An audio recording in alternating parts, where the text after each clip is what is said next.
Bonjour à tous, enchanté, Alban Derbès, je suis responsable BPI France, Amérique latine et Caraïbes. C'est un plaisir de vous accueillir ce matin sur cette 7e édition de Big. Un grand merci d'être présent, on est content de vous voir présent, on est très content de vous savoir en ligne aussi, vous êtes nombreux à nous regarder, à nous suivre. On ouvre le Campus Amérique latine, 13 ateliers pendant toute la journée jusqu'à 18 h.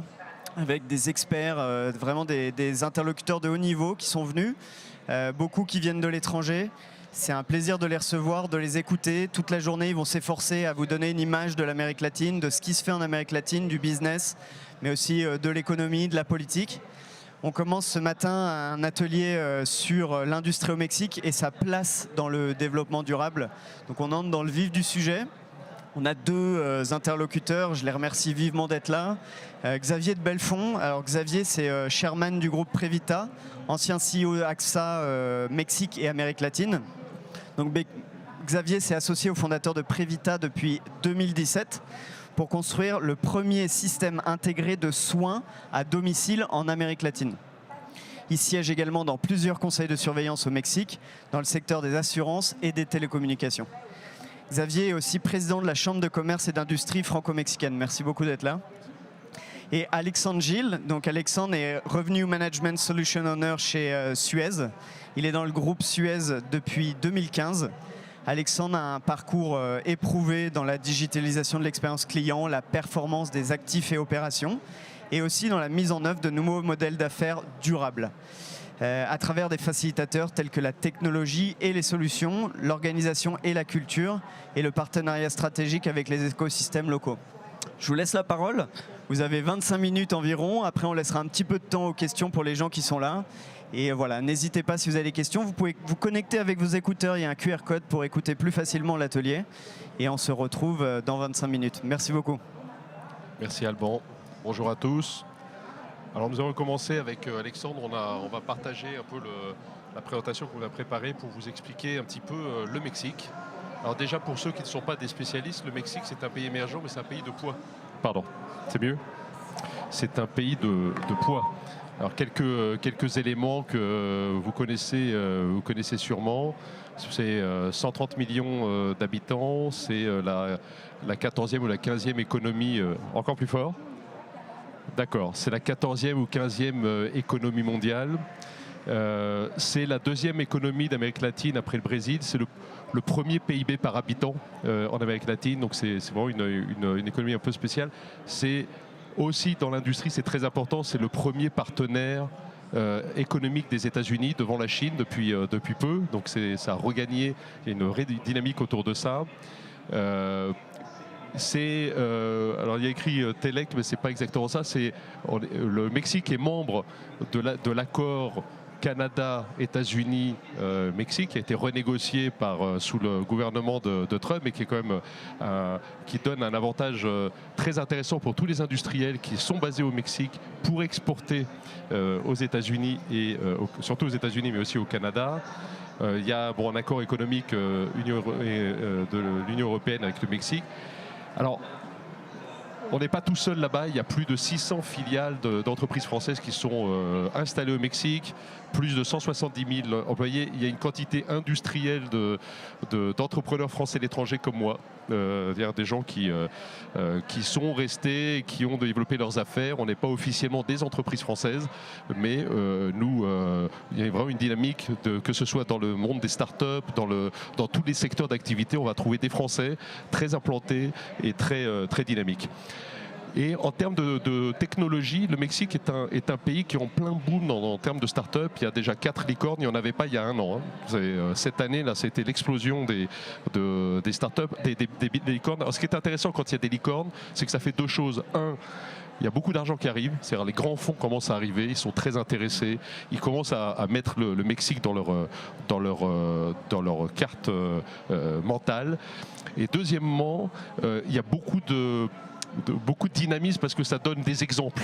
Et ces licornes, il y a Kavak qui fait de la réparation automobile, Bitso qui est une plateforme pour acheter des cryptocurrencies, Clip qui est un système de paiement pour payer dans les petites boutiques, c'est une espèce et Confio qui est une entreprise de crédit.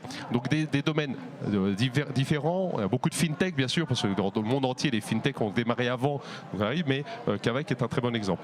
En termes de développement, de croissance, le Mexique c'est une bonne dynamique. Alors on sort de la crise. Alors 2019, élections, chaque fois qu'il y a des élections au Mexique, ça baisse un peu d'abord, on regarde, tout s'arrête et puis après ça repart. D'accord. Bon, on s'est pris au repas pour la reprise, on s'est pris la pandémie, donc ça a été dynamique. On attend plus 5, je pense que ça va être un peu plus cette année et l'année prochaine. Bon, voilà, donc c'est juste pour un peu de vision générale sur ce que représente aujourd'hui la dynamique du Mexique dans son positionnement économique et de population et par rapport aux États-Unis. Alexandre.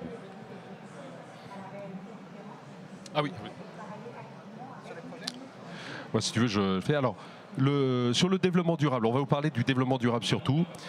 Sachez qu'il y a énormément de projets, de très gros projets au Mexique. Alors on va voir que ce n'est pas toujours facile, mais il y a beaucoup de projets dans tous les domaines, que ce soit le ferroviaire, parce que alors, le Mexique n'est pas très connu en termes de ferroviaire, mais ils ont commencé à faire des projets de ferroviaire. Il y a le train qui est en train de se construire dans le sud, qui va être développé par Alstom d'ailleurs. Donc c'est un contrat gagné par une entreprise française. Il y a une nouvelle raffinerie qui est en train d'être faite. Il y a un train, ce qu'on appelle le transisme, c'est une des parties les plus étroites du Mexique pour relier l'océan Pacifique avec l'océan Atlantique. Santa Lucia, c'est donc le nouvel aéroport, parce que alors, ça fait le deuxième nouvel aéroport. Enfin, il y a une couverture Internet dans tout le pays. Il y a beaucoup de projets. On vous a donné quelques exemples de projets, de villes qui souhaitent évoluer vers le Smart City. Puebla, on a certaines... Puebla, Jalisco, qui est une ville plus petite. Quintana Roo, il y a des îles comme Cozumel, Querétaro, qui est un des moteurs économiques dans le centre du pays, qui souhaite évoluer là-dessus. La ville de Mexico, qui est un peu l'exemple en fait et qui a commencé un certain nombre de projets. On va parler avec Alexandre d'exemples très concrets dans différents domaines du développement durable. Il y a des entreprises qui sont comme Renueva, qui sont des entreprises mexicaines qui sont très actives au Mexique dans tout ce qui est développement durable. Voilà, donc Engie a prévu d'investir. Alors il y a des métrobus électriques, il y a beaucoup de sujets. Donc il y a beaucoup d'activités. Ce qui va vous dire, et en fait ce qu'on veut vous faire comprendre, c'est qu'en fait il y a d'énormes opportunités pour des entreprises françaises qui ont un vrai savoir-faire et qui peuvent l'apporter au Mexique. Et on va voir qu'en plus qu'en tant qu'entreprise française, on a peut-être... Alors, il y a d'autres pays aussi, mais on a un petit plus parce que les gens ont confiance, les gens connaissent le savoir-faire français et on a un réseau pour aider ces entreprises à se développer. On peut rentrer dans le détail, Alexandre ? Merci Xavier et merci BPI et la Chambre de commerce pour donner l'opportunité à Suez un peu de parler de ces exemples concrets après plus de 50 ans de présence au Mexique. Alors sur 3 sujets du développement durable, comment les entreprises françaises peuvent appuyer l'industrie, appuyer le Mexique à concrétiser cette transition environnementale nécessaire. Donc je commence par les déchets. Alors ce qu'il faut retenir, c'est que le Mexique, c'est un pays de paradigme et de contraste. Je pense que ça, on l'a tous en tête, mais quand on le vit au quotidien, voilà, c'est confirmé. Sur le volet de déchets, juste pour vous donner quelques chiffres clés, donc le Mexique, c'est 2 fois la France en termes de nombre de population, et c'est 3 fois la France en termes de surface. Si on compare la production de déchets résiduels, donc les déchets municipaux, au Mexique, on produit 23 fois plus de déchets par jour qu'en France aujourd'hui. Le Mexique a connu dans les dernières années donc une croissance démographique et une urbanisation massive et aucune collectivité aujourd'hui peut prétendre pouvoir développer des infrastructures nécessaires à gérer tout ce gisement. Et donc il y a un vrai besoin et un vrai potentiel pour les entreprises françaises de proposer du savoir-faire et de co-développer avec les acteurs locaux des solutions spécifiques et adaptées au contexte mexicain. Les points positifs du Mexique dans le secteur des déchets, par exemple, c'est tout ce sujet de la prise en compte du secteur informel. ONU Habitat dit qu'au niveau monde, à peu près 15 à 20% des déchets dans le monde sont en contact direct ou indirect avec le secteur informel. Et au Mexique, c'est encore plus que ça. Et ces 15 à 20%, c'est les économies que génère le secteur informel pour les collectivités. C'est-à-dire que si les collectivités devaient reprendre en charge tout ce qui est aujourd'hui géré par le secteur informel, devrait augmenter son budget de fonctionnement d'à peu près 20%. Donc c'est un vrai paradigme à appréhender et comment inclure ce secteur informel dans cette approche, c'est vraiment un aspect clé. J'ai mis 2 photos pour illustrer un peu le meilleur et le pire. Le Mexique aujourd'hui, donc il y a un tri à la source qui est fait directement lors de la collecte et un niveau de tri des plus développés dans le monde, parce que le tri est fait directement au niveau du camion. Et c'est le secteur informel ensuite qui peut aller revendre ces produits potentiellement recyclables à la tonne de produits recyclés.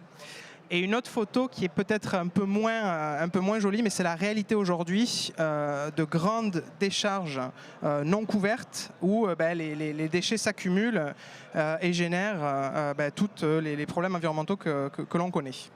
Donc voilà pour les déchets. Si on bascule à la slide suivante, sur le volet eau. Alors on a cette image un petit peu là depuis l'Europe du Mexique des cactus et du désert. Et en fait, pareil, on retrouve ces contrastes au niveau du pays.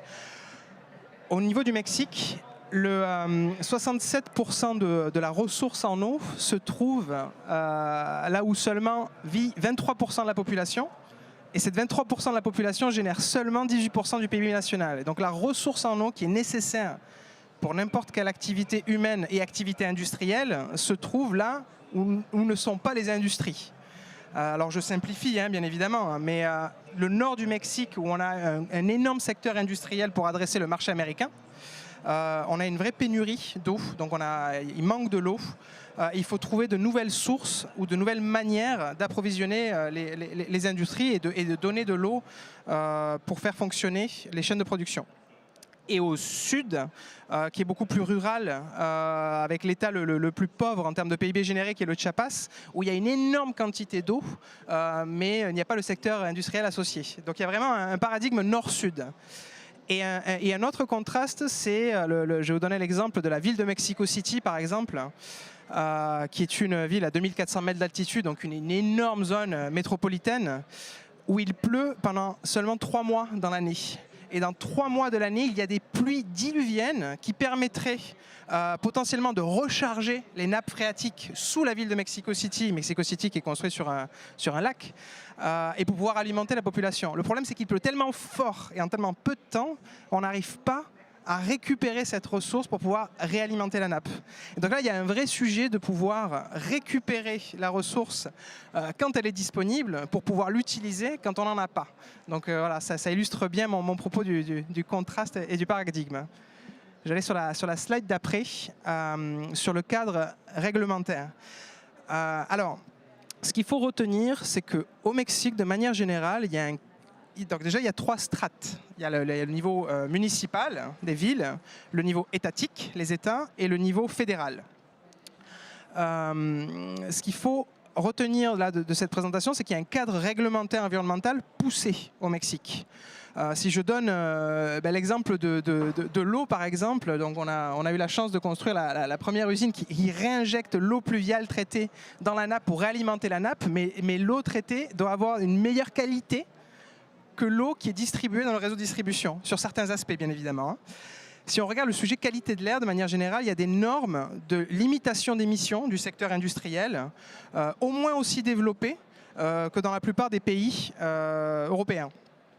Le problème ou le challenge réside dans implémenter ou vérifier que ces normes sont bien implémentées.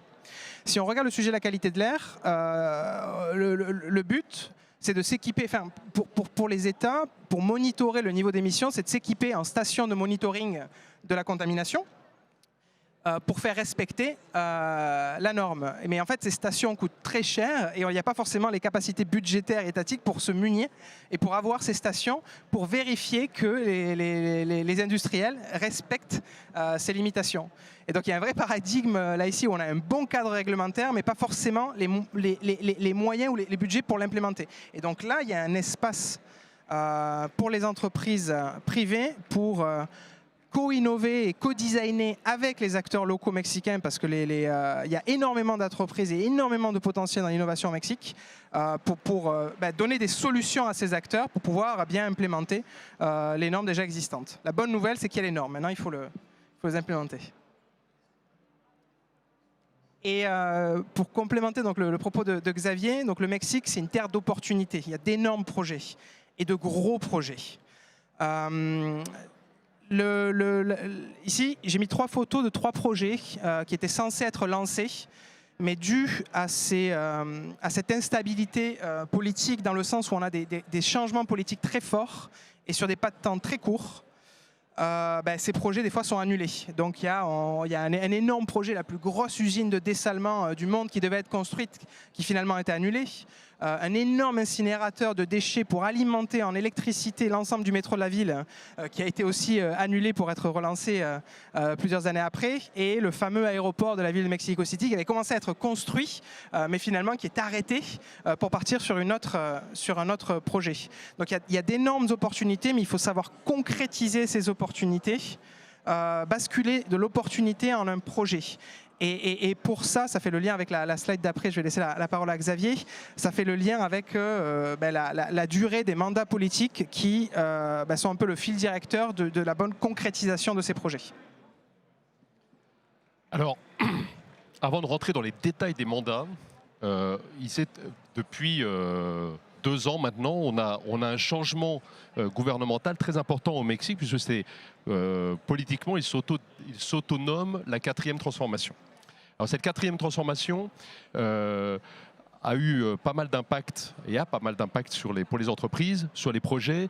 On a vu avec Alexandre certains grands projets qui avaient été décidés par les administrations antérieures qui ont été arrêtés pour différentes raisons. C'est pas l'objectif de rentrer là-dessus. Il y a eu des annonces très fortes sur la corruption, pour arrêter la corruption, qui ont été faites.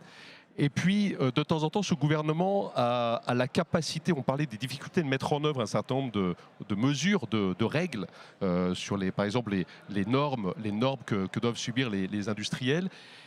Alors, de temps en temps, c'est difficile, mais de temps en temps, ils prennent des sujets, ils les implémentent de façon extrêmement radicale. Alors, par exemple, toutes les entreprises qui fabriquent des produits alimentaires ont dû étiqueter le contenu ce qui est très bien, hein, le contenu en sel et en sucre etc. de leurs produits. Ils ont eu 3 mois pour le faire, avec des menaces de retrait de produits, de punitions, de sanctions, et ça a été appliqué en 3 mois. Qu'est-ce qu'il y a d'autre comme exemple? Ah oui, il est impossible maintenant d'avoir un sac plastique à Mexico, c'est interdit. Donc il y a des choses, quand ils décident de faire quelque chose, c'est radical. Après, il y a des choses qu'on va... Alors, il y a eu une réforme énergétique il y a quelques années qui a ouvert le potentiel pour les énergies renouvelables au Mexique. Et là, il y a un nouveau projet de réforme énergétique qui a été publié, le projet a été publié hier, je crois, ou cette semaine en tout cas, qui change radicalement la donne, notamment pour tous ceux qui ont déjà investi. Alors, c'est un projet, ce n'est pas une loi, mais ça veut dire que quand même l'intention du gouvernement est de faire, juste sans rentrer dans les détails, les entreprises ne pourraient plus acheter directement leur énergie à des acteurs privés. Ils devront passer toujours par l'opérateur public.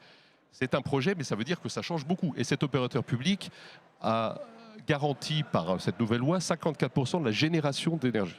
Alors, autant dire que les grands acteurs de l'énergie sont particulièrement mobilisés sur ça, parce que, comme on vient de le voir, ils sont vraiment capables de prendre des décisions très dures et de les appliquer. Il y a eu des choses qui ont été... au Mexique, toutes les entreprises utilisaient un système de sous-traitance. C'était très habituel pour certaines entreprises en abusant, mais la plupart des gens sans abuser, parce que c'était comme ça qu'on travaillait. Cette année, il a fallu tout arrêter. Tout le monde a basculé sur les systèmes, de changer de système de rémunération. C'est un énorme chantier qu'ont dû faire toutes les entreprises.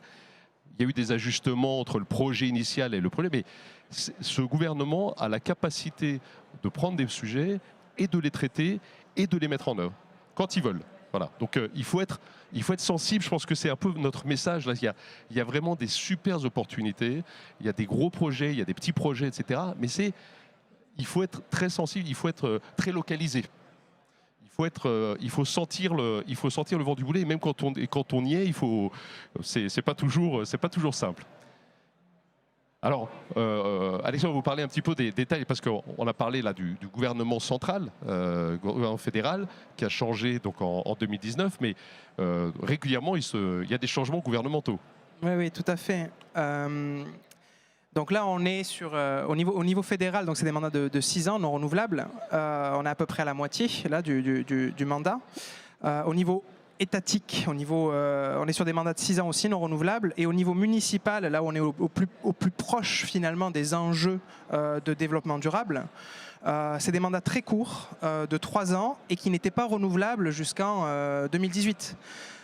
Et donc, dès qu'une initiative ou une démarche ou un projet dépasse la durée du mandat municipal, si on est à une échelle municipale, on doit prendre en compte cette complexité et cette potentielle instabilité dans le fait qu'un parti concurrent ou opposé peut prendre position et par principe relancer sa propre feuille de route en opposition avec ce qui avait été fait avant. Et en plus de ça, il y a un pas de temps entre les élections et la prise de fonction. En juin 2021, donc cette année, il y a eu une énorme élection au Mexique pour changer à peu près, donc c'est 15 États, 15 gouverneurs. 15 gouverneurs d'États sur les 32, donc c'est quand même énorme, c'est plus gros en termes d'impact que l'élection de 2018. Et la prise de fonction de ces personnes arrivera en janvier. Donc finalement, on a 6 mois où les personnes en place savent qu'elles ne seront pas renouvelées au 1er janvier. Donc ça limite la prise de décision. Et les personnes qui ont déjà été élues n'ont pas vocation et n'ont pas pouvoir implémenter les décisions. Donc voilà, c'est vraiment quelque chose à prendre en compte quand on se lance sur le marché mexicain. Alors par exemple, avec la Chambre de commerce, on organise aujourd'hui des réunions avec les nouveaux gouverneurs, les équipes des nouveaux gouverneurs, parce que les anciens, il ne reste plus que 3 ans. Et donc les nouveaux gouverneurs, ils vont arriver avec leur feuille de route ajustée pour que les entreprises françaises qui sont intéressées puissent connecter avec la nouvelle administration dès le début. C'est ça qui est important. On a 6 ans pour pouvoir identifier des projets qui peuvent nous intéresser et donc construire dessous. Donc ça, c'est une dynamique. Alors quand on habite là-bas, on a pris l'habitude, on sait faire, mais c'est une vraie dynamique qu'il faut intégrer dans les schémas d'investissement. Surtout quand on est dans l'industrie, dans le développement durable, c'est des gros projets, des appels d'offres très longs. Tu me disais, ça peut être 2 ans d'appels d'offres pour des investissements et tout ça. Et parfois ça capote. Voilà, alors vous n'êtes pas tout seul, parce qu'en fait, il y a un avantage au Mexique, c'est que la Team France Export, ça marche très bien. On est vraiment capable d'organiser entre tous. Les CCE, là j'ai mon collègue le président des CCE Mexique, la Chambre de commerce, l'ambassade, le service, le BPI, on a vraiment un accès à tous les niveaux facilement. Et en plus, on a la marque France, et dans le développement durable comme dans beaucoup d'autres sujets, c'est un plus. C'est un plus si vous avez une vraie technologie, si vous avez un vrai savoir-faire. Franchement, c'est un pays qui va vous écouter et on va avoir toujours quelqu'un dans tout le réseau qu'on a qui peut vous ouvrir les portes et qui peut vous présenter à tous les niveaux, que ce soit municipal, étatique ou fédéral. En fonction des sujets, il y a certains niveaux qui marchent et lorsqu'il y a des problèmes, c'est aussi très utile. Donc sachez que ce réseau-là, il est à utiliser, il est à connaître et toutes les grandes entreprises sont dans cette dynamique-là.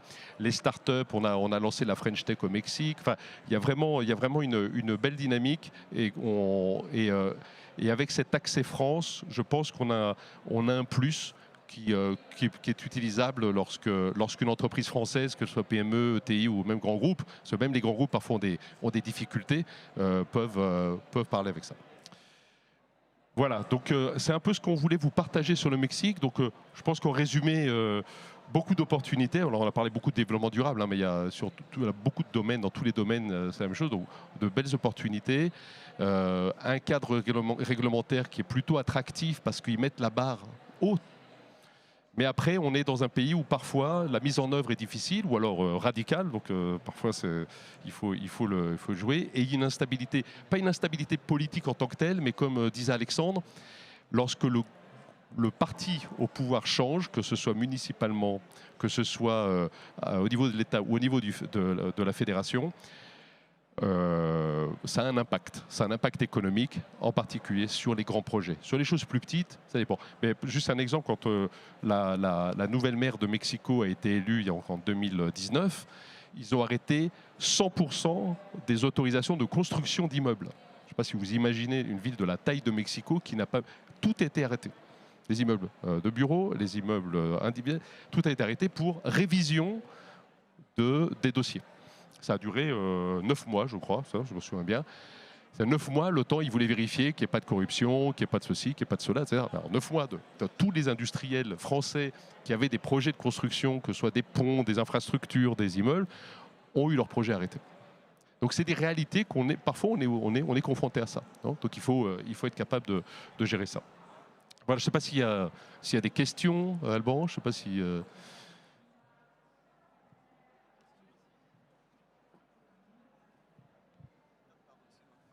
Si vous avez des questions, on peut faire tourner le micro. Sinon, moi j'en ai eu sur Internet. Alors j'en ai une pour vous deux, messieurs. Pour une entreprise dans les énergies renouvelables, quelles sont les étapes clés et comment doit-elle se préparer pour venir s'installer au Mexique et développer un courant d'affaires? C'est une question qu'aurait pu faire un atelier complet, ça. Hein. Faire une market intelligence en deux minutes. Pour les énergies renouvelables, alors est-ce que il y a peut-être deux réponses en fonction de la taille des projets. Je vais répondre sur les plus petits projets et donner quelques pistes pour les gros. Les états clés, donc le pays est grand, donc on n'a pas les mêmes sujets au même endroit. Il n'y a pas le même taux d'ensoleillement partout si on pense au photovoltaïque. Il y a un énorme potentiel géothermique au Mexique et pas forcément besoin de réseaux de chaleur associés. Donc je pense qu'il faut adapter, il faut bien comprendre le contexte étatique sous le potentiel d'énergie renouvelable et comprendre aussi le climat politique que l'on a commenté pendant la présentation. Quand on a un alignement des planètes du municipal au fédéral sur certaines zones, c'est vrai que sur certains projets à grande taille, ça peut faciliter la prise de décision. Et c'est pas pour autant que ça ne peut pas ne pas se réaliser. Donc voilà, il y a une priorité au niveau fédéral de développer le Sud. Ça a été clairement dit par le Manuel López Obrador. Et il y a plus de ressources financières au nord, là où il y a un gros secteur industriel. Donc je pense que déjà c'est la première... voilà, c'est des pistes de réflexion plus qu'une réponse concrète, mais... voilà, je ne sais pas si Xavier, tu as complété. Et juste, comme je mentionnais, on est en pleine négociation politique de la nouvelle réforme énergétique.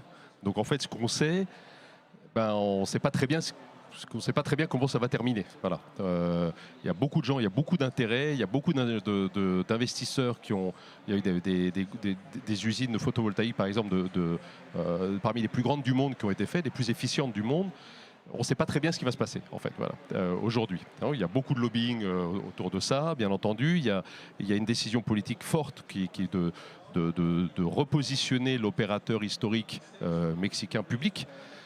Donc voilà, donc on ne sait pas très bien. Donc je pense qu'il faut être, si vous êtes intéressé, il faut faire de la veille, parce que là, ça va se décider dans les mois qui viennent. Et bien entendu, les gens qui sont sur place peuvent vous aider. Mais je pense que c'est vraiment un moment de faire de la veille, pour voir comment va s'orienter le cadre réglementaire. Un grand merci à tous les deux. On retiendra beaucoup de choses de cet atelier. Il y a des opportunités, c'est le moment de regarder. Il y a une réforme en cours qu'il faut suivre de près. Et puis aussi, il y a une team France Export qui vous attend au Mexique, qui est très développée, très coordonnée. avec des acteurs qui connaissent bien le marché et surtout qui vont pouvoir vous accompagner pour vous développer dans le pays. Donc c'est ce qu'on retiendra en tout cas de cet atelier. Un grand merci pour votre éclairage et on a tenu les temps, c'est parfait. Merci beaucoup messieurs. Merci Alban, merci à tous.